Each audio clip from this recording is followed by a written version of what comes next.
Judas Maccabée, cet homme de foi et de cœur, à qui le Seigneur avait confié le soin de défendre Israël et sa loi, Jérusalem et son temple, venait de remporter une grande victoire. Et de mettre en fuite les ennemis de son Dieu et de sa patrie.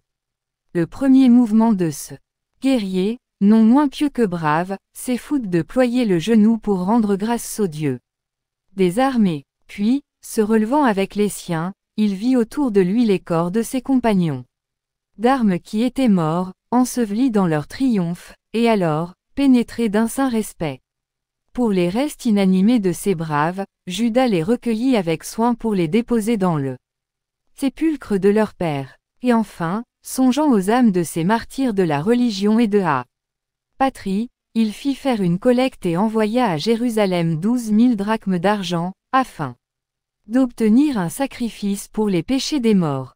Car il pensait avec sagesse et piété de la résurrection, considérant que ceux qui étaient endormis dans la religion avaient en réserve une récompense précieuse. Voilà ce qui se passait, il y a 2000 ans, sur un champ de bataille de la Palestine, et, confirmant toutes ces choses aussi graves que touchantes, l'Esprit de Dieu répétait par la bouche de l'historien sacré, c'est donc une sainte et salutaire pensée de prier pour les morts afin qu'ils soient délivrés de leurs péchés. Ainsi, Judas Maccabée croyait au purgatoire et l'Esprit Saint loue et confirme cette croyance.